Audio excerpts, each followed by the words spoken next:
Welcome back to the latest episode of the Key and Mang audio experience. I'm your host, Mang. As always, joined by my fellow co-host, Key. Key, what's good?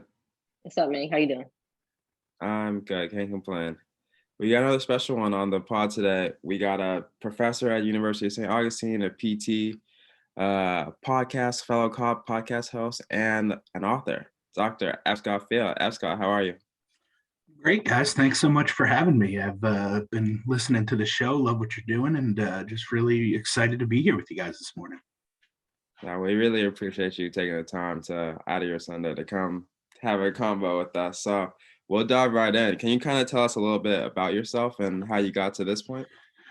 Yeah, man, it was not a straight line and a straight narrow path by any means. I was an English major, so that was a broad leap to go from English to some form of science or health sciences. So after I graduated from Wake Forest with my BA in English, I had to take a bunch of prerequisites just to get into PT school. Took about a full year's worth of math and science at UNC Greensboro, and then eventually got into East Carolina University. When I went there for PT school, it was still a master's program. So dating myself a little bit here, but it was good experience. They offered us a third-year transitional doctorate if we stuck around, and so I started that there. But that year, my dad got sick, had some health problems, and ended up passing away. So I didn't finish my DPT there. The window of opportunity kind of closed, and they didn't offer the same courses that I needed still. So they said, basically, you'll have to start from scratch. And I said, well, I'm not doing that. So hit the road, traveled for about a year. While I was traveling as a physical therapist, I also enrolled in St. Augustine's Transitional Doctorate program because they took a lot of my credits from ECU and transferred them over. So it wasn't as long as it could have been. While I was actually in the middle, almost done with my transitional doctorate, the head of the EDD program at St. Augustine approached me and said, hey, are you interested in teaching ever? And I said, no. I sat in on a bunch of my dad's English classes, and those kids are jerks, man. I'm not doing that. And he said, well, teaching adults is a little different. Like it's definitely, they want to be there. They're paying to learn, what their specialty is. So it's a little bit different with adult learning. And I said, all right, maybe when I'm older and my hands go out or my back gives out or my knees give out, I can fall back on teaching, when it comes to retirement age or whatever, right? So I talked it over with my wife and decided, all right, I'll do the EDD, and that can be a fallback plan. So I finished my transitional doctorate at St. Augustine. A couple of years later, I finished my educational doctorate. And I was so burnt out and just sick of academia by then. I was like, all right, that dissertation almost killed me. I'm going back to clinic. So I went back into the clinical world for about 2 years, and then COVID hit. And my wife, being a type 1 diabetic and already immunocompromised, the skilled nursing facility I was at was trying to push us into a COVID only unit. And I said, I don't know if I can risk that. I don't really want to bring it back home to my wife. Maybe teaching is a decent option at this point, and it just so happened that week, the week I put in my resignation at the SNF, the head of the program at St. Augustine emailed me and said, hey, are you still interested in teaching? I said, I wasn't, but I am now. So 2020, I made the transition from mostly, clinical. I was doing a little bit of adjunct teaching at Baylor's new program, their 2-year DPT. And then I transitioned into full-time core faculty at St. Augustine and their flex program there in Austin. Now I just do a little bit of treating on the side with my business, but that's the long, drawn-out, windy road to get to where I'm at now, and it's been a doozy, man. But I've enjoyed every step of the way. What made you pursue the transitional doctorate as opposed to just pursuing with your master's? Yeah, I don't know. I wish I could pat myself on the back and say, hey, that was a great idea, man. Way to go. You really thought that one through. But no, I don't know. I just felt like it was the direction the profession was heading. It seemed like the right thing to do. I thought I was going to make more money. It just, it made a lot of sense. Unfortunately, not a lot of those things came true. I mean, I didn't see any differential in pay. I think it was kind of almost a subliminal nudge to myself in the leadership direction. Like, hey, like this is what the profession is going to be doing. This is the highest form of the degree. You should really do that.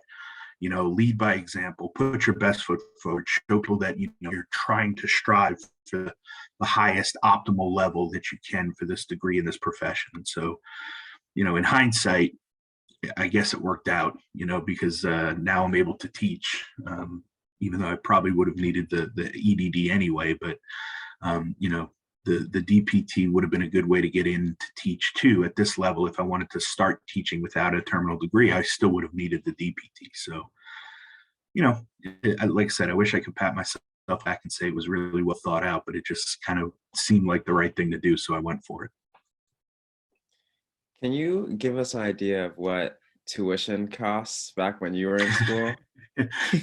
Well, way back when the dinosaurs roamed the earth. No, yeah, it was actually super awesome because I was an in-state resident, right? Wake Forest was a private institution, so it didn't matter. My parents helped me out a little bit with that, but I did have to take out a significant amount of student loans for undergrad because it was private. Then East Carolina was a in-state university, and I was in North Carolina for 4 or 5 years, and I'd gotten my in-state residency by then. So East Carolina, I think it was $8,000 total for my master's degree. So $4,000 for the first year, $4,000 for the second year, and I worked all throughout my master's program. So I basically paid off my master's while I was in school, which was nice. I think it was, like I said, a little under 10 grand total for the master's degree. Then I put a little bit of money toward the doctoral degree, but again, didn't finish it there and ended up having to go back private again to finish it for the DPT and the EDD, which not wise financial decision, but again, it worked out. I can't complain. Wait, you paid $10,000 for your master's in PT? Yep. So how did we get to where we are now? Well, I mean, even back then though, right? Universities like Duke, Elon, some of the private institutions around that area were still pretty pricey. I mean, I don't know that I could have afforded going to a private school for PT, even when it was a master's. So, I think you were looking at closer to 10 to 15 grand per year for the private universities, which again, isn't terrible, especially now considering where we're at. We're looking at 50 grand a year for 3 years. So inflation, cost of living, you can call it what you want, but if you look at there's a graph that you can look up on the average increase of universities, and I talked about this on Jimmy McKay's podcast a little bit. But cost of living and everything, inflation, all kind of goes up little by little over the years, 3 to 5%. Around the late 80s, early 90s, education just hockey sticks, and it just shoots up like 150% or something insane like that. It's not even on the same planet. So like I don't know where or why. Well, that's not essentially true. I have an idea. I think it was mainly because education started treating itself more like a business as opposed to school and an education. And once they really leaned in heavy on that, that's when the prices of schools all started skyrocketing. So late 80s, early 90s, like I said, the graphs just go through the roof for educational costs. So now that you're on the other side and being a professor, what are your thoughts on like tuition prices now and students entering healthcare now being on the other side? Yeah, it's bad. It's bad and getting worse, right? So the debt to income ratio, especially for physical therapists, is bad, right? You want to keep it at about a 1, right? And again, there's no right or wrong to this. It's just kind of, general mathematics. If you end up making 100,000 a year and your student loans are 100,000 a year, your debt to income ratio for your student loan purposes is 1 to 1, right? It's a 1.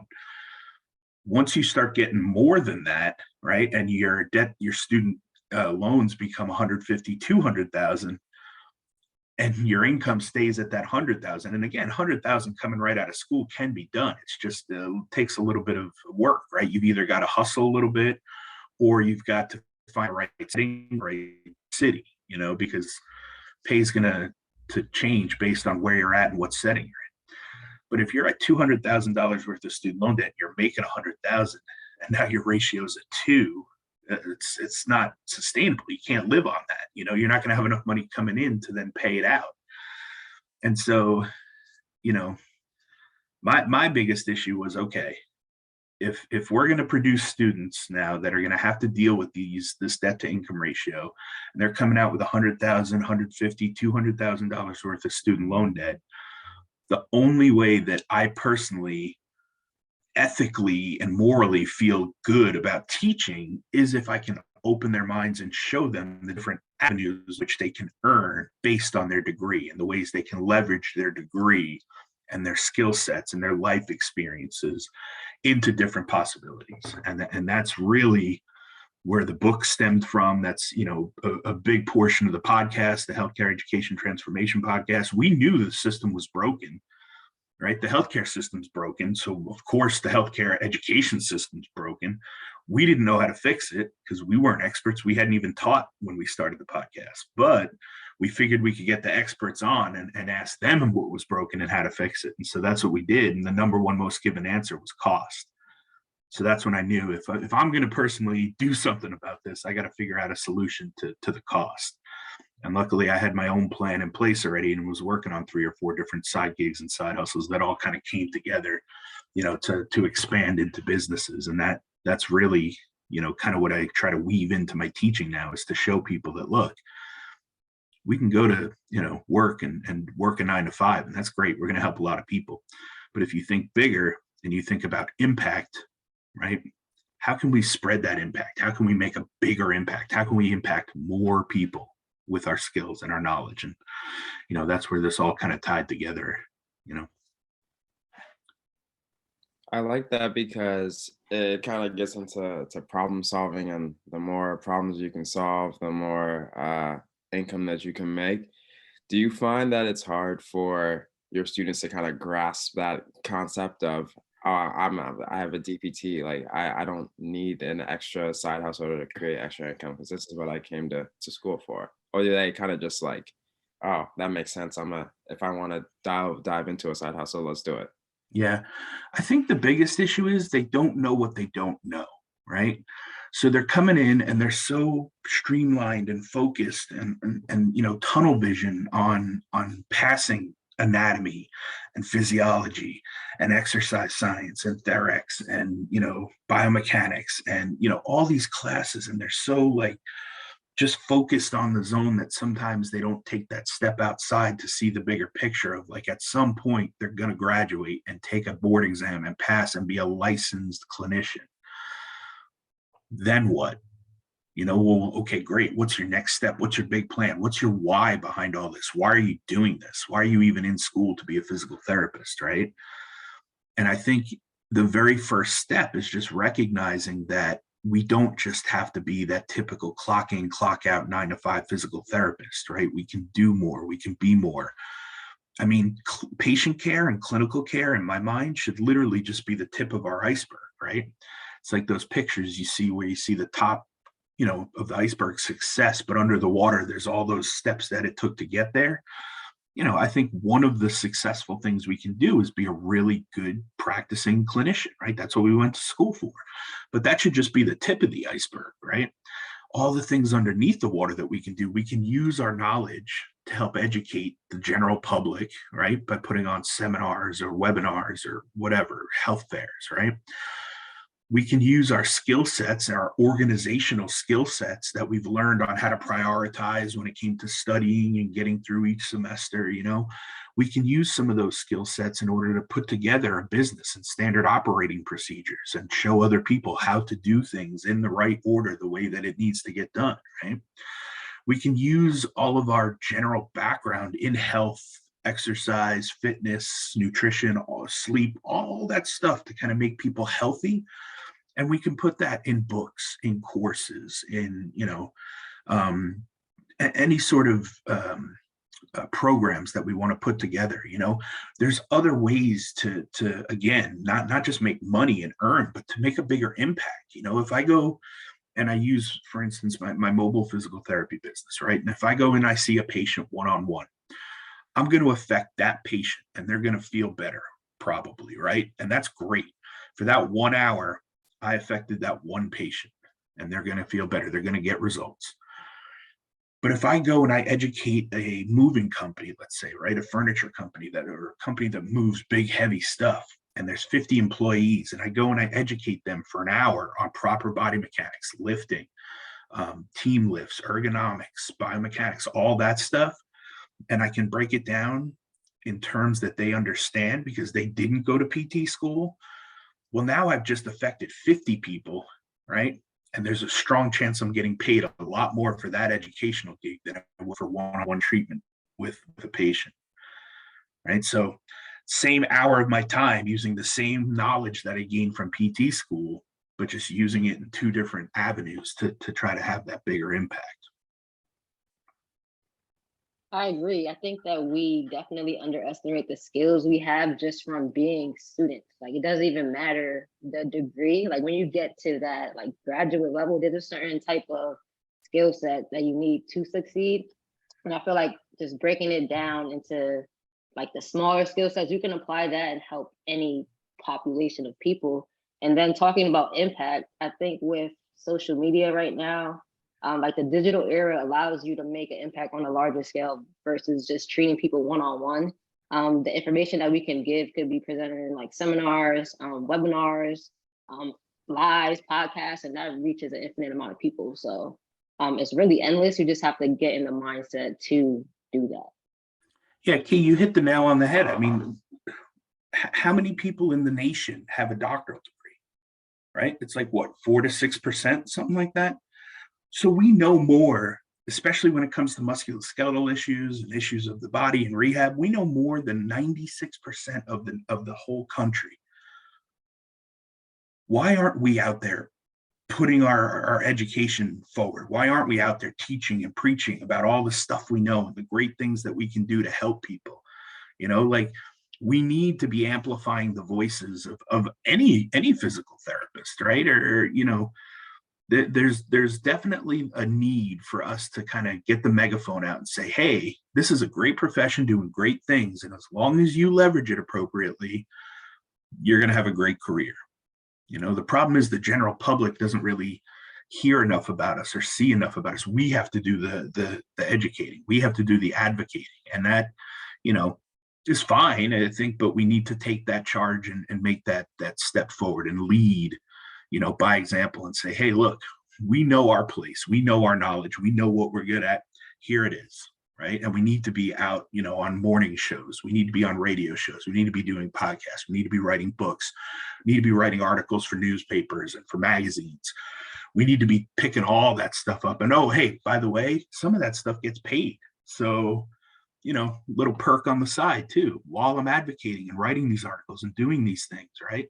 I'm also getting paid for a nice little side gig too, right?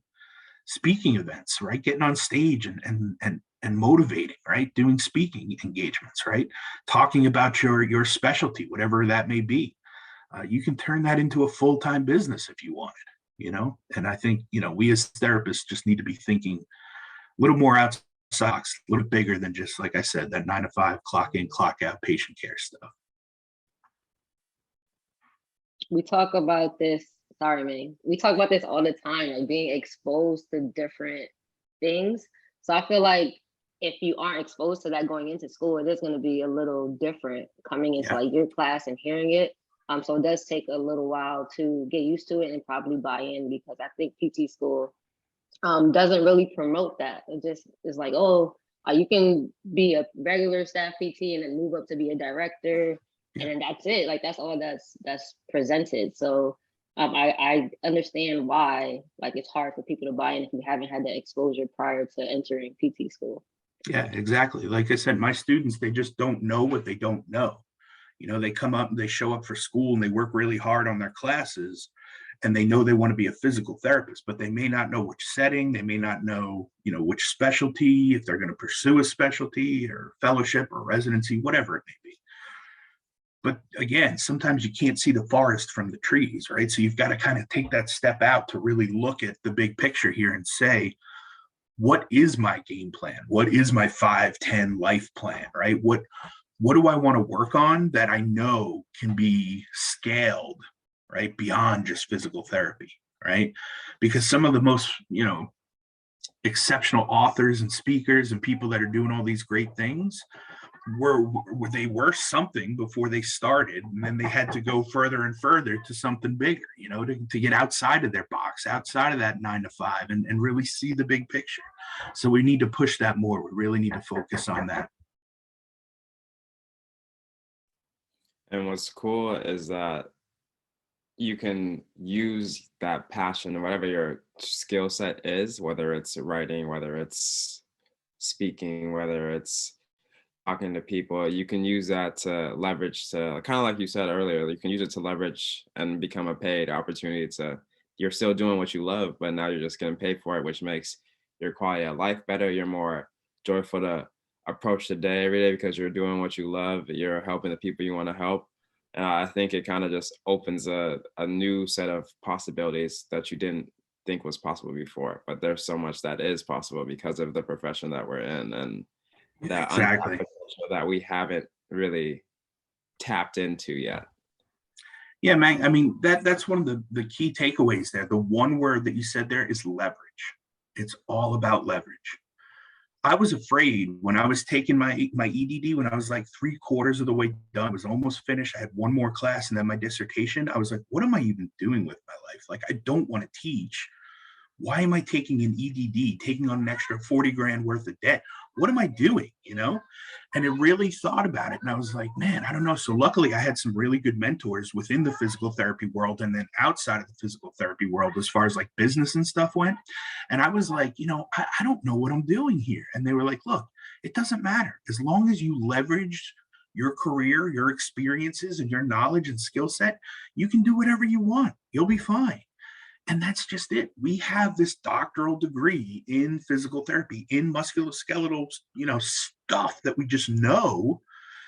We just have to leverage that. So, like, let's just say I used this example the other night, but let's say you were going to, I don't know, work on a camp, a sports camp, right? And you had a bunch of young quarterbacks there, high school quarterbacks, right? And one of the guys that was teaching arm mechanics and strengthening was a personal trainer. And the other one is a doctorate in physical therapy, right? If you had kids going to this camp, which one would you want them learning from, right? The personal trainer or the doctorate in physical therapy, right? I'm not, knocking physical or personal trainers. They're great too. There's a use for everything, right? But if I know that somebody's gone through the extra steps and taken that extra schooling to get to a doctoral level, I'm going to be a little bit more swayed, I think, to listen to them and to have my kid maybe learn from them because they took that time to do the extra steps, because they have those letters after their name. Most of the general public has no idea what the alphabet soup after our name means, right? They don't know what those letters are. But if you say, hey, look, I'm the answer to your problem, I'm the solution, right?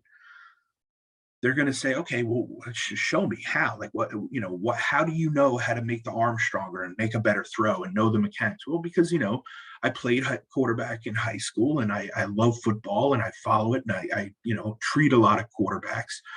But also, I went to school for many, many years to get my doctorate in physical therapy. So I know a lot about the body. I know a lot about strengthening and rehabbing and getting it stronger and how that's going to affect the biomechanics of a throw, right?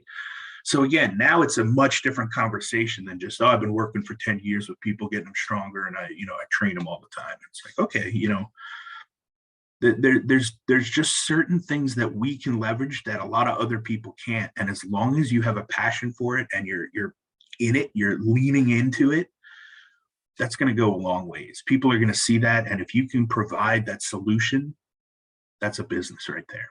That's all you've got to do. You're connecting point A, your knowledge, your leverage, your skill sets, to point B, solving a problem for a population. That's a viable business. Is that how you would define a side hustle then? Point A to point B? Or is it a different definition for you? I'm actually having to rework and reimagine the side hustle gig for a lot of reasons. So in theory, I really shouldn't be calling it a side gig or a side hustle. And I need to announce a lot more of this and put more posts out about this, because I probably need to apologize to everybody that started a side gig or a side hustle, and I've been calling it that and using that terminology, when in reality, it's just your business. You started a business, right? The reason that I tend to call it side gig or side hustle is, again, my wife's a type 1 diabetic, right? So we need medical benefits, and not just any medical benefits. We need good medical benefits, right? So I have to have some sort of 9 to 5 that has excellent benefits. And luckily for me, the university does that for me. It provides amazing benefits, good flexibility, and time to work on my business. Well, for me, my businesses will always be a side hustle or side gig because I need that 9 to 5, the golden handcuffs, right, of medical benefits. So, for me, I view it that way as my side gig or side hustle, when in reality, I should just be saying, oh, also my business. It's on the side because I do have a 9 to 5, but any business can start as a side gig or side hustle and then evolve into a full-time gig, right? So at the end of the day, it's just a business. It's how much are you dedicating to that business? Is it a side business, right? Or is it your full-time business? So, I think the definition of a business really is just solving a solution or providing a service or something that solves a problem for a population, right? And in exchange for those services or for that solution, you get paid for it, in some form of payment. So, we can call them side gigs and side hustles, but in reality, like I said, I really need to lean into the fact that, look, it's a business any way you look at it. If you're creating something that generates revenue, it's a business. Right. I think it just depends on your situation, and if you're doing it as a side thing or if you're gonna go all in and do it as your full-time business. So it's very subjective, but I was gonna ask, with you being a professor, do you get like criticism from other people in like academia about what you're teaching? I haven't yet. I'm only 2 years in, so it's still early. I don't know if I've rocked the boat enough yet, but realistically, the way that I teach it is I have core courses that I have to teach, right? So I have Intro to Physical Therapy, um, Patient Care 1, which is like transfers and bed mobility and assisted devices. Patient Care 2, which is tubes and lines, acute care, a little more detailed transfers and things. Geriatrics, which is kind of my specialty. That's the population I've worked with for the last 5 or 6 years. And then intake and lymphatics. So those are my courses, right? That's what I have to teach over the course of 3 trimesters every year. There's some combination of those courses going on each trimester, right? I have to cover that information in order to get my students ready and prepared for the NPTE, right? They have to pass that exam in order to become licensed physical therapists. The reason I think I'm not catching too much flack so far is because I just try to weave it into my everyday teachings, in that I say things like, I did a lot of home health. I drove around a lot. Geriatrics were 90% of those populations, right? So anytime I was doing home health, I was seeing geriatric Medicare patients. The good thing with home health was I could also weave in some of my cash pay patients along the way, because I created my own schedule, and my cash pay patients were not Medicare. They were from 25 to 55. And so I never, that was out of pocket cash pay, 100%, no insurance. So I didn't even get to the Medicare age. So it wasn't a conflict of interest. It wasn't like I was competing with my home health. It was a completely different population and different business. So I was able to sprinkle in some of my cash pay patients amongst my home health schedule. Right. So again, I'm letting them know that, hey, home health is a viable option. It's great. It pays well. You have a schedule flexibility. And to show some of the schedule flexibility was I had my own business doing cash pay that I weaved in there amongst those. So again, I'm teaching the things they need to know, but also then sprinkling in some personal anecdotes and stories of things that I've done over the years, that have generated revenue and income for me on top of what I'm doing, for somebody else in a 9 to 5 situation. So I think if we can find ways to just incorporate real life situations and stories, that stuff kind of gets just sprinkled in amongst all your other information that you're already teaching. So that if it really matters to you and you think it's something of importance, you've just got to find a way to get it into your normal curriculum.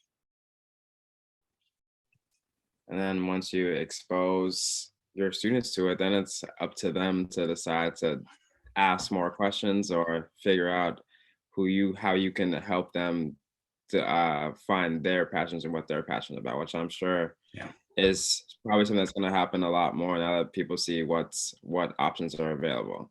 Yeah, exactly. And I'm always open, right? I've got office hours, but also I'm always open for conversations outside of class to talk about any of this stuff that interests you. But also, we just started a business entrepreneurs and private practice student special interest group at St. Augustine. That's a mouthful, but they're basically anybody who's interested in starting a business, not even physical therapy related, just a business in general, right? Because digital marketing and social media could be considered a business too for physical therapy clinics or for other businesses, right? So we kind of incorporate, like, if you're interested in starting a business, this special interest group will help you see that. And we get guests in from all over the place that have started businesses, mostly healthcare related, mostly physical therapy, mostly private practice, but some of them are outside of that as well. We had Chris Gronkowski come in from Ice Shaker. He owns a protein shaker company up in Dallas there. He came in and talked to our group about his why behind entrepreneurship, right? So again, it's a school sanctioned group. It's a student special interest group that kind of focuses hard on private practice, but also goes a little bit outside the box and goes, to just business in general and entrepreneurship. And that's, again, totally outside of school hours, right? That's like the third Tuesday night of every month, we do the guest speaker. And then quarterly, we have meetings as well to do workshops and talk about, ideas that we have on, business and entrepreneurship and what's working and what's not. So again, that's just another opportunity for, like, if you're interested, we don't have time to talk about it now in this class, but there is this student special interest group if you want to go follow up there. And so again, it's just like you said, giving them the opportunities, introducing them, opening their eyes to what's out there. And if you really care about it, and you're passionate about it, you'll find ways, and that this luckily happens to be one of them. The university is very supportive of student special interest groups. So it worked out really well.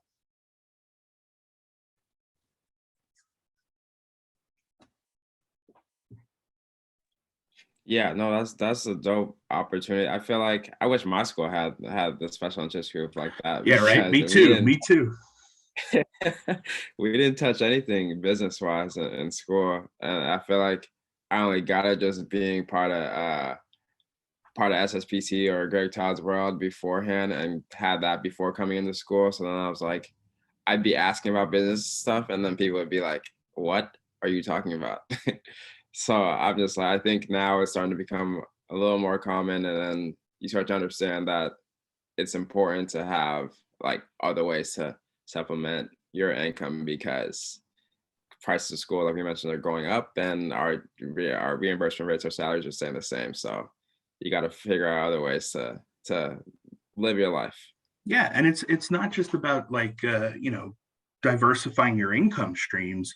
I think it's even a step further, and it's diversifying yourself, right? You're having to become recession proof. You're having to become COVID proof, right? You're having, like, we found through COVID that, hey, physical therapy is not as safe as we thought it was. People still got laid off and furloughed. No, it was a mess. Healthcare was a mess, right? So we took these jobs because we thought they were safe and they paid well and they, put us in a good position, but we're not bulletproof, right? So if you can find ways to diversify yourself, right, and your skill sets, you're a physical therapist, you know a lot about that, a good amount about health and wellness, right? But then take a course on digital marketing, right? Take a business course or a mentorship course on writing or starting a book or a blog or whatever. Because if you can do all that stuff, even if you need a job, when you go to somebody and you interview with them, they say, hey, we've got 5 other applicants for this position. What sets you apart from them? Oh, well, I happen to know a good amount about Facebook ads and Google ads, so I know how to do digital marketing. So I could help the clinic do that as well. Well, maybe the other 5 don't know how to do that. They're just physical therapists that treat from 9 to 5. So now that takes you up a notch. And again, if something were to happen again where we, had layoffs and had all these issues, you could even just work on a side business on, digital marketing only and just focus in on that and go outside of the healthcare field, right? I've done that before too. I've done, lead generation before for roofers or pool installers, right? Or home renos. So there's opportunities out there. You just need to decide what's important to you and what you feel like you're good at and where you want to lean into, right? I know that my nephew, he's always talking about wanting to be a YouTube content creator. I'm like, all right, I guess that's a thing, so go for it, right? And I mean, that's again what we need to do, right? Tony Maritato just had a post out the other day that was showing, a Gary Vee quote. It's like, create content, put it out there, bring people into your funnel. It's that's it. That's it. That's simple, right? We should be creating content that introduces people to us and what we know, what we do. That brings them into our funnel. From there, we can then, sell them the answer to whatever it is they're looking for, right? Their solution. It really is just that easy sometimes. You said selling. So I think that like a lot of people aren't comfortable with selling, especially healthcare providers. Like we think the only way we can provide is like through patient care. And then also we think it needs to be through like a actual company when you can be the company. You know what I mean? So I think there's a lot of psychology that goes behind being comfortable with sales and marketing. And I think as soon as you get comfortable with that, things really change because everything is content. Everything you put out is content. And then once somebody is in like your world, it's up to you to be able to like convert them. But if you feel bad about selling, then you can never like take that next step. Yeah, there's a great book out there by Daniel Pink called To Sell is Human, right? And it basically goes into that psychology and that thought behind a lot of the stuff we do is selling. We just don't look at it that way, right? For a plan of care, let's say, right? I've had to become a pretty good salesman to get my patients to buy into what I'm wanting them to do in order for them to get better, right? Yeah, I can see you 2 or 3 days a week. That's fine, but that's not going to be the end all be all. That's just a piece of the puzzle. You've got to take responsibility for your own health and your actions to get better. That means you need to do this, this, this, and this on your off days. If you don't, our results aren't going to be as good. If our results aren't as good, you may never get them as good. If you don't get them as good now, 10 years from now, when you're wanting to play with your grandkids, it may be a bigger issue, right? So again, we're having to sell people on plan of cares all the time as physical therapists, right? I think when people hear selling, they think used car salesman and dirty and sleazy. It's not like that, It's about trying to help people. And copywriting. Copywriting has been huge for me over the last couple of months, right? Copywriting is just about helping people get more well-informed so they can make the best possible decision they can, right? You're trying to educate them through your writing on whatever it is that you're pitching so that they can make that most, well-informed decision possible at the end of the day, And then once they have the information, you've written it and crafted it in a way that they can read and understand it.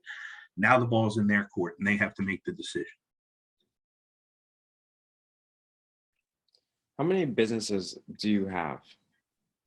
So it's pretty simple, really. It's 3 businesses, right? They all basically fall under one umbrella of like healthcare education. And I say that a little bit loosely because my first ever business that I started was my mobile physical therapy practice, right? So Epic Therapy and Wellness was my first business. And I still kind of do that a little bit now. But when we moved from Waco, which was a population of about 100,000, to Wimberley, which is a population of about 4,000, I pulled back the reins on that a little bit because I'm still trying to figure out the demographic here and what makes sense to sell as a service. So that's my first ever business. My second business then was pteducator.com, which is where all my online courses and blog and everything are, and books and swag and all that stuff, right? And then my third and final business really is FGI Consulting. And that kind of fell into my lap. That I didn't intend to start a consulting business, but the workman's comp company I was working for at the time, I told them we should probably do some educating on the front end to these companies for proper lifting, body mechanics, and how to prevent injuries from happening. And they said, oh, no, we're not going to do that. That'll cut into our PT numbers. And I said, no, it won't, because I can't stop Bob from running over Steve's foot with a forklift. Accidents are going to happen, They said, no, we're not going to do that. I said, all right, fine, I'll do it myself. So I just went to all the HR companies, all the HR departments of each company, around town, and I just said, hey, are you interested in some education on body mechanics and proper lifting and team lifting and ergonomics and all that to help lower your workman's comp cost? And a good portion of them were like, yeah, heck yeah, we want to lower our workman's comp costs, right? So I said, all right, well, I'll come in, I'll do a 30-minute tour, and you can show me where some of the injuries are happening and what kind of equipment they're using and everything and what the job looks like. And then I'll craft up a personalized demonstration and course for your company on how to not get injured, essentially, right? And so I did that, and for about 2 hours worth of work, I'd go in and consult with these businesses on how to help prevent injuries for their workers, and became a very lucrative side business or consulting business, and like I said, I've grown it from there since then to incorporate other things like business education and business consulting and online courses. Obviously with my EDD, I do a lot of curriculum development and online stuff with courses, so I help other people start courses and stuff. But yeah, that's it. That's the big three. And I would say there's probably 8 to 10 different services that I'm able to offer underneath each one of those three businesses. But it's nice having that flexibility to kind of move in and out within those three businesses as needed. Just depends on who needs the help, how they need it, and how I can help. I can offer them a pretty decent menu at this point. Yeah, I asked because I know you're into a lot of different avenues, but understanding that you guys start with one thing first, and you kind Yeah. of started with healthcare education and then branched out from there. Yeah. I'm sure now that as you're as you're becoming more successful and helping a lot more people, more opportunities come and more opportunities to expand or like other interests come in. How do you pick the right opportunities for yourself when it comes to like other businesses, other relationships, building those? Yeah, that's a heavy question right there. That's pretty loaded because exactly like you said, the more successful you become, the more people know you, the more people see what you do. There's going to be more and more opportunities coming your way, right? So there's going to be a lot of zigging and zagging as you go, through your thought process, right, and through your career or through your business growth, whatever it may be, right? So I think the first key really is to have some sort of goal or North Star that anchors you, right? You've got to have something in mind that you want to aim towards and get to at some point. And if you can keep your eye on that North Star, that gives you a little more leeway to kind of do the zigging and zagging and figure out what may push that goal forward and get you closer to that North Star, or what's going to pull you away from that and not be aligned with what you're trying to accomplish. And I think one of the things that I use in my master classes is the feel good method, right? And it's not just a clever play on my last name. It actually is meant to make everybody using it feel good, because it's an organizational platform that kind of shows you can have 4 different skill sets or services or businesses, if you will, but you've got to get one up and running and revenue flowing there before you can even move on to the next one. Otherwise you're falling for that shiny object syndrome, right? Oh, that looks cool, I could do that. Oh, that looks cool, I could do that. Oh, that I can definitely do that. Like, there's all these people pitching you different businesses and opportunities these days. So you can do as many as you'd like. You just need to make sure you're good at one and you get it up and running and it's generating revenue before you then move on to your next one. So, I like to say the more rooted you are in your North Star and your journey and your goals, the more you can kind of give yourself a little leverage to test some things and try some things to see, is this going to work? Is it going to move the needle forward for me toward that North Star? Or is it, no, this is just way off in left field, this isn't going to work? Yeah, there's got to be proof of concept that what you're doing works. Because if it's not, either something got to change or you got to, reevaluate what your plan is, because it doesn't make any sense. You're just going to make yourself more stressed out. So then when it comes to you and what's next for what you want to do with all your businesses? Yeah, I think really the big thing for me is that North Star, right? That goal. And I think the original goal that I set out for was to try to help, at least 222 professors or healthcare providers try to start a business to pay down their student loans quicker or more efficiently, right? And the reason for that was when I started the book and when I started my big audacious goal, there was 222 PT schools in the nation. That was 4 or 5 years ago. Now there's 270, 280. It's just, it keeps going up and up and up. And I hope I can help that many, but I'm just trying to hit one university at a time here. I'm trying to get at least one person from every university.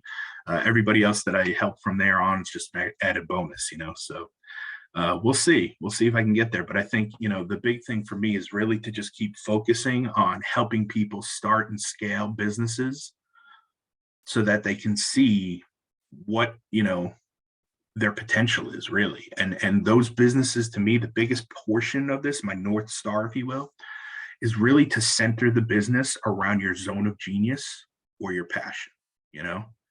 What are you really good at? What do you really love doing? What could you do for the rest of your life for free if it was a possibility, right? What is your zone of genius? Once we figure that out and hammer that out, then we figure out how to add layers of revenue and different revenue streams to that business. And I think once we get that up and running, once you get the revenue coming in, it's up to you then to decide how you want to deal with that revenue, whether it's paying down your student loans, whether it's investing to eventually pay down the student loans. There's a whole bunch of strategies for that as well. And that took me a whole different rabbit hole that I had to create the second edition of my book because my mindset changed a little bit on that. But yeah, I think it's, basically, like I said, just taking all that I know and all of my life experiences and skill sets that center around healthcare education and financial literacy within healthcare education and trying to help people enjoy their profession and what they got into, and what they're passionate about, and being paid for that, right? Being reimbursed, or not reimbursed, but really paid for what they love to do, So that's basically trying to put, again, A and B together, right? Their love, their passion, their interest, their zone of genius, and their business and their ability to solve a problem or create a solution for a population. It's funny that you mentioned zone of genius, because one of my questions for you was centered around the tweet that you made the other day, when you said, why not make more revenue centered around your zone of genius? I was going to ask you to expand upon that, but you did already. But I have another question. How would you respond, and how do you feel about people leaving the profession and starting over with a different career? What are your thoughts on that? To me, it's sad. I feel like either the profession let them down, or they were sold on something that wasn't exactly the case or whatever. But it's just like anything. I mean, you're going to have issues in any profession, right? So the profession is what you make of it, right? Again, it's back to leverage again. If you truly love helping people and getting people better, then find that population that you love working with and lean in heavy on that, right? And problem solve and figure out the ways to make that work for you. And I don't know that people are thinking about it appropriately or correctly when they just get frustrated and, oh, I'm done with this profession. This sucked. I'm out of here, right? Documentation, not fun, right? It's part of the profession. You have to do it. So if that's the bane of your existence, then find a better electronic medical record or find a better way to document so that it becomes easier. If seeing 30 patients a day at a mill clinic is too much for you and you don't feel like it's quality care, leave the clinic and go find a different setting, find a different clinic, find something else you can do. There's ways to figure this out and get around it, right? And again, I'm a big fan of, let's say you're super into pediatrics and that's your love. You love doing pediatrics, and you found a job that's 8 patients a day, maybe 10 patients a day tops, and you love it. You love the population, you love the clinic, you love your coworkers, everything's great. but you're only making $65,000 a year. That's all they can afford to pay you because they see a lot of Medicaid patients and a lot of, pro bono type or whatever it may be, right? Well, work that job because you love it and then supplement your income with something else, even if it's back to pediatrics again, right? Write a children's book about physical therapy. Create a character around that book, right? Create a YouTube channel about the character, right? There's so many things that you can do in other avenues to make money based on the same thing you're already doing and that you love, to where eventually, if you do it right and you do it well enough, all those things you created to supplement your income can now be your main income, and you don't even need the 9 to 5, right? So to me, it seems like a little bit of a cop-out and a little bit of a problem-solving issue than just the profession, sucks, it doesn't pay well, and there's all these issues, and I'm leaving and starting over. And if that, for some people, they may have to do that. That may be the only way out for them, is just they can't handle, what's become their version or vision of physical therapy anymore. And like I said, that for some people, that is the only answer.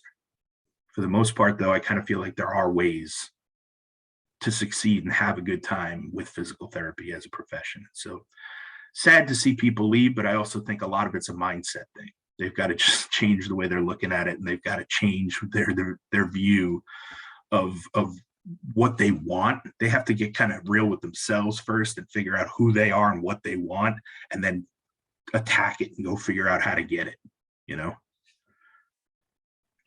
Were there moments where you questioned the directions you were heading into the education world, or like, am I doing the right thing opening this business or taking this opportunity? Or has it always been like, I know what I want to do, and this is how we're going to get there? No, man, there's been a lot of those instances. I mean, I questioned why I was even pursuing an EDD. That didn't seem like a smart decision, right? And $40,000 worth of student loan debt on top of my 100 I already had. Like, that, I didn't even want to teach. So why was I doing this? Like, what did, in the long run, it made sense, right? Maybe when I retire, it's something I could still do, right? But for a now, here and now, 2018, didn't make any sense. I didn't know what I was doing. But now, again, in hindsight, I didn't know COVID was going to happen, obviously, but it was an opportunity for me to step out of the clinic and kind of, teach mostly from home for the Flex program, which is nice. But also, I went for an EDD and not a PhD in physical therapy or DSC in physical therapy or, PhD in biomechanics or whatever, right? Not to say that there's anything wrong with those, but I don't know why. Again, the head of the EDD program approached me. So it seemed like a good thing to do. But as far as terminal degrees go, if physical therapy were to just implode and fall about the place and just disappear off the face of the earth, right? Or people just get so fed up and they stop doing it and it doesn't get reimbursed anymore or whatever, I can now go back into teaching general education, right? I can go teach K through 12, or I can teach EDD, at a university level because I have that terminal degree. So it gives me another out and another option, another fallback if that were to be the case, right? But then from a bigger picture standpoint, being a business owner is all about second guessing yourself and questioning yourself and not making the right decisions and learning from them and falling and getting back up. Like, you have to expect that. As an entrepreneur and a business owner, you just have to know there's going to be a lot of unknowns that you have to go for. And that's the risk of being a business owner. Those are the risks you take in order to try to be successful. And I've had a ton of failures. Like, I can't even tell you how many failures, but I've learned from them. I've learned from each and every one of them. So again, you either learn and move on and get better, right? Or you quit. Those are the only two options, right? You got to expect that you're going to fail and learn from it and then keep moving, getting better, or you just stop trying and you quit, right? And that was never an option for me. So I kind of knew that I was going to make some mistakes along the way, but the hope is that through mentorship and through learning and through reading and trying to educate yourself, you can make less mistakes, and at the very least, less costly mistakes. right? You're going to avoid the big ones that some of your mentors made. You're going to avoid some of the costly mistakes along the way because other people have been there and done that already and told you, hey, don't do this. This isn't going to work out.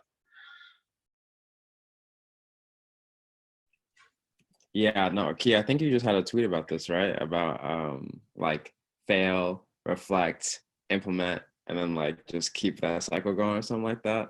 So that when you were talking about that, had me thinking about that. But it's really about, yeah, just like how you're gonna make mistakes. You're going to uh be down on yourself. But I feel like if you know what you're trying to do and stick to that, kind of like your North Star analogy, you'll head in the right direction. You'll meet the right people as long as you're open to the opportunities or possibilities that are out there and continuing to try and learn.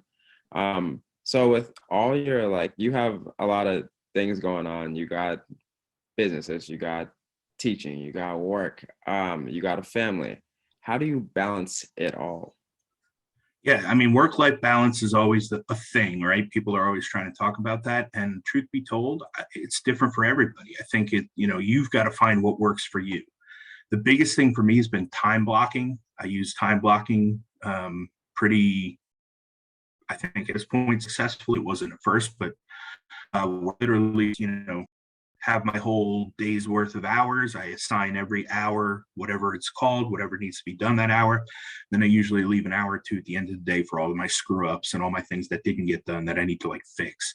Sometimes things just take longer than expected, or something's out of your control and you can't make it go any faster, and it is what it is, right? So you leave that buffer at the end. That's where I really learned with time blocking is do the best you can, but then leave an hour or two at the end to fix things.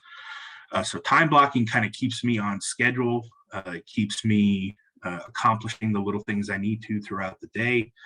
And you've got to be as accurate as possible with that, as far as like things like eating lunch, like, working out, whatever it may be, you've got to assign those times, and then, from there, it also has a lot to do with what you're comfortable with and how much time you can devote to things, right? So for me, a lot of my work is done late at night or early in the morning after the kids are in bed or before they wake up, because I do want to try to maximize time with the family, right? And I've got a very supportive wife who's, behind me a lot of the time, and I'm hopefully behind her as well, trying to help out, and she's got her own little budding business where she does decorative sugar cookies and stuff, and that's really starting to take off, which is awesome, but it's also tough because I've got to now help out and get the kids out of her hair so she can decorate and make the cookies and things, and so it's a give and take for sure, and really it's all about communication and being good partners, and so that's been really helpful for me over the years. I mean, she's stay-at-home mom and does a lot of the hard stuff at home when I do have to go to work or when I have to be out seeing patients or traveling for conferences or whatever it may be.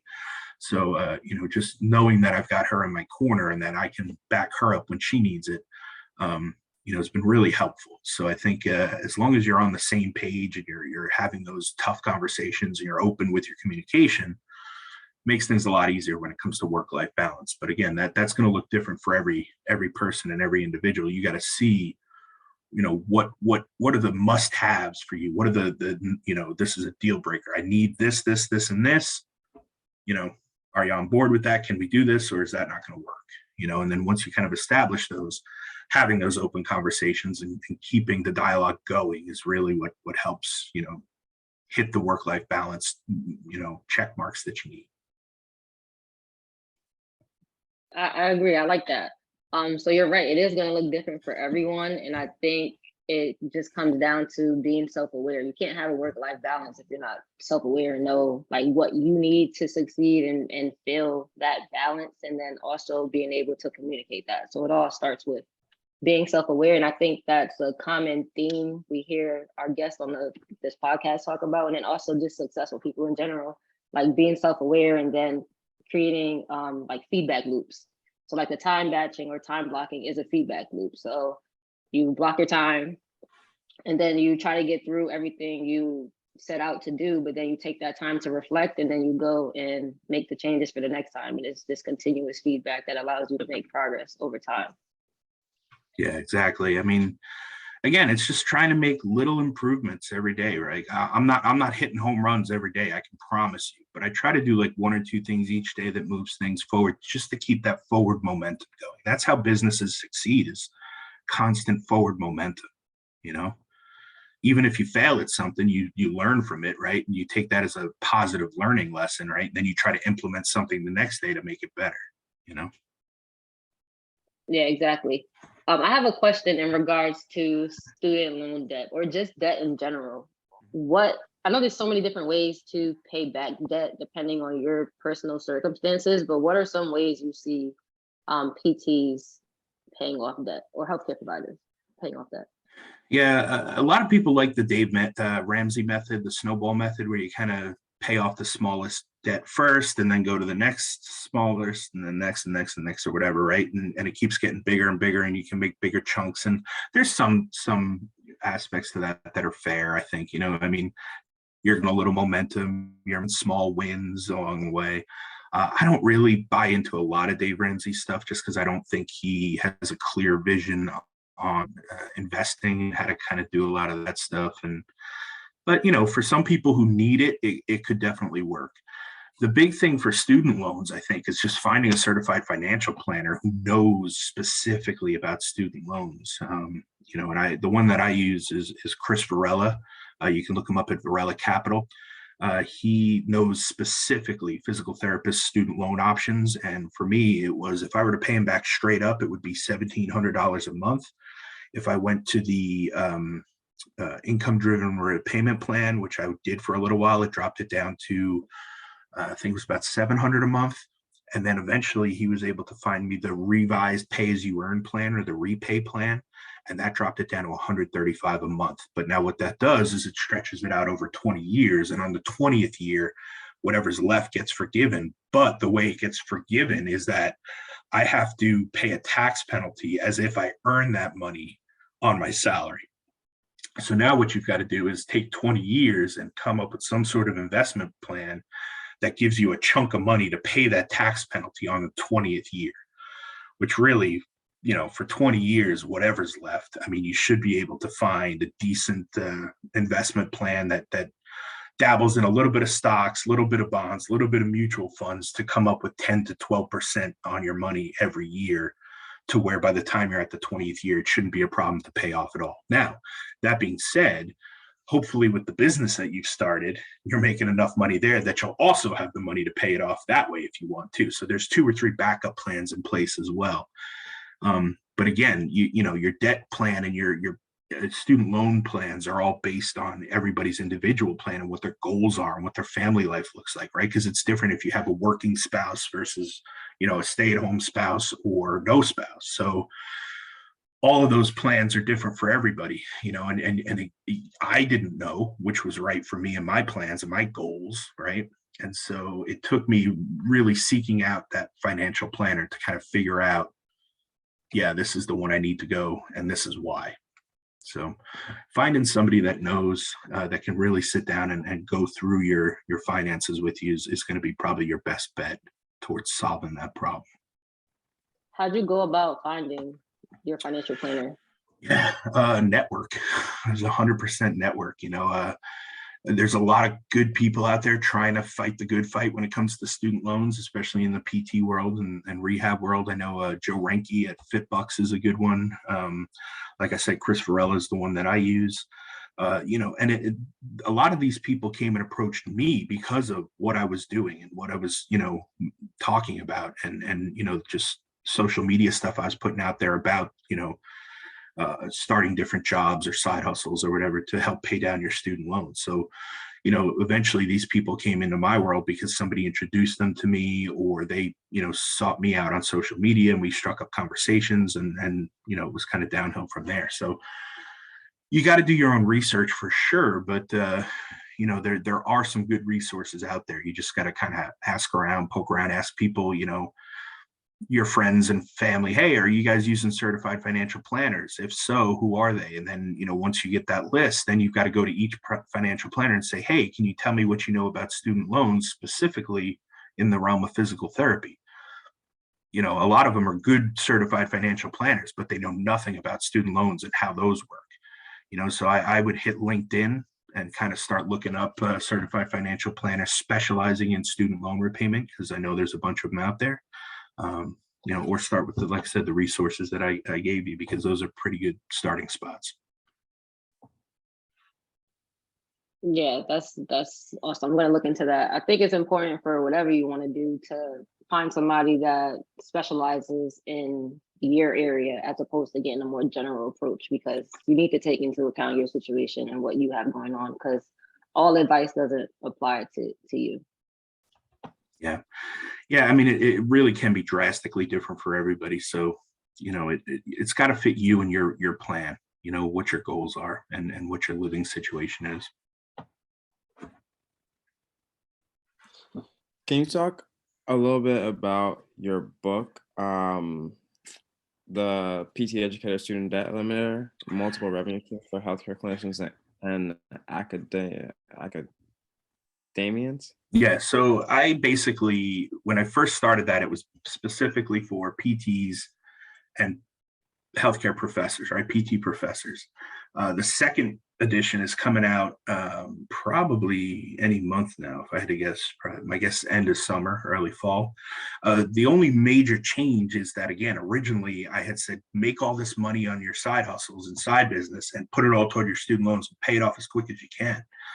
And now I, after talking to a financial planner, I know that that's not a good fit for everybody. Some people do want to just get the debt off their shoulders and they'll pay it off in big chunks, but that you can use that money to invest in other things when you look at the difference, so that's the major change, I think. But also then there's a couple other things investment wise and stuff that I've started getting into. Some things weren't even around, right? When I first wrote the book, NFTs and crypto wasn't really that big of a thing. So I didn't know about it, but now I'm getting more and more educated to it. And I'm seeing things that work and that don't, and things that I'm comfortable with trying and giving a roll versus, this is totally garbage. Don't do that, So the book came basically because the Healthcare Education Transformation podcast asked the question at the end, if there's one major issue with higher education, one major change you'd like to make, what is it and why, and how would you do it, right? And the number one most given answer is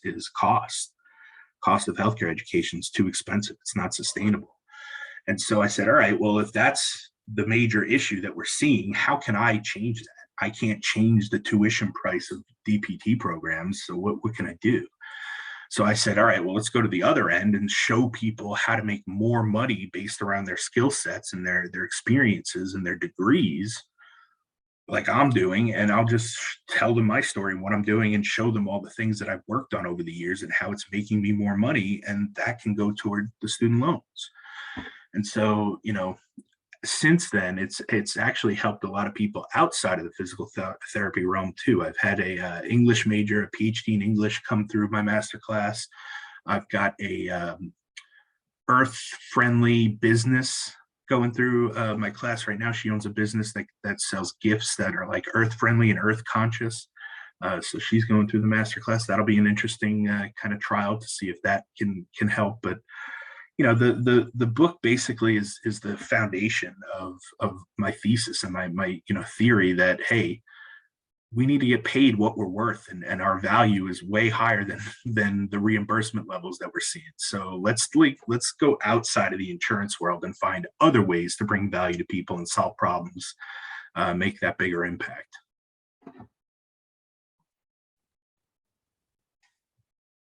I like that. F. Scott, you said a lot today. So for people listening, what are 1 to 2 or 2 to 3 takeaways that you want the listeners to take away from this episode? Yeah, I mean, again, I think physical therapy and or patient care, if you want to look at it that way, should really just be the tip of our iceberg, right? We've got to do more than that. There's way more ways to make money and to leverage your degree than just 9 to 5 clock in, clock out therapist, right? The second one I would say is probably, just do more, be more, right? The bar is set so incredibly low right now. It's insane. Like, just customer service, businesses in general are really bad right now. Just do a little bit more, be a little bit more, and I promise you'll see great results. I mean, if you're good at something, even if you're decent at something, if you're really passionate about it, you care about it, you try and you try to, give the best possible service you can or product you can, you're going to blow away most of the competition because there's just such a low bar out there right now. It's insane. So just, show a little interest, show that you care a little bit more, give people a better experience, and you'll have a great business. And then I think the final takeaway, the big message for me is just like, this isn't easy.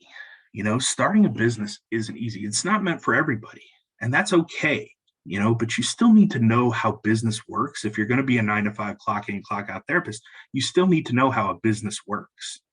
You need to know the ins and outs of contract negotiation, salary negotiation. You need to know about how much money you're generating for the company so that you have a little bit of leverage there and can, show them, hey, I'm making X dollars. I should probably be compensated at Y dollars, right?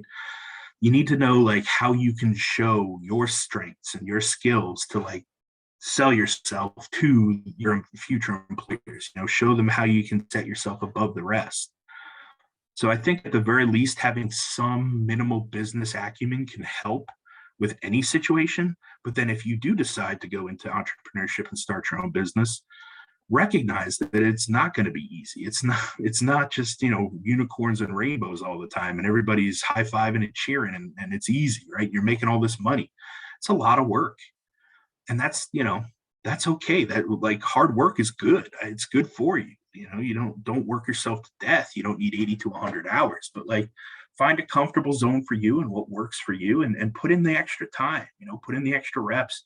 And if you want to speed up the timeline, if you want to make less mistakes, less costly mistakes, get a mentor, find somebody who's done what you're trying to do and just, pay them for their time, knowledge, effort, and energy, and they'll get you there faster. That'll definitely speed up your time. So those would be my 3 takeaway messages. Embrace the grind and find your zone of genius. I'm with it. Scott, we really appreciate having you on. Where can people find you on social and how can people find your courses? Yeah, so, we have the Professors of Profit Facebook group. We do a lot of stuff in there as far as giving tips and tricks and pointers on different side hustles and businesses. At PT Educator on all the socials is probably the easiest way. I'm very accessible there. The book obviously is on Amazon, PT Educator Student Debt Eliminator. And then the Professors of Profit vlogcast is on YouTube. So youtube.com/PT Educator. You can see each week we interview somebody doing a different business, a different side hustle, different side gig. That's been really fun. And we've just turned that into a podcast version now as well. So that can be found anywhere that you listen to podcasts.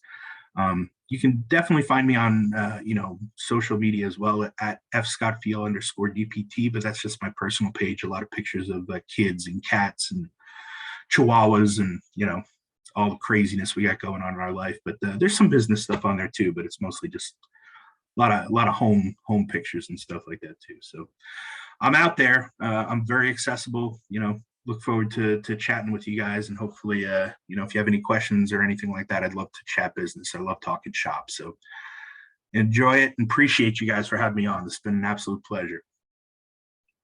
Of course, I think we might have to have you back on because I think there's so much more that we could have delved into. So looking forward to our future conversations. Absolutely. Can't wait. But that's another episode of the Key Mang Audio Experience, and we'll catch you on the next one.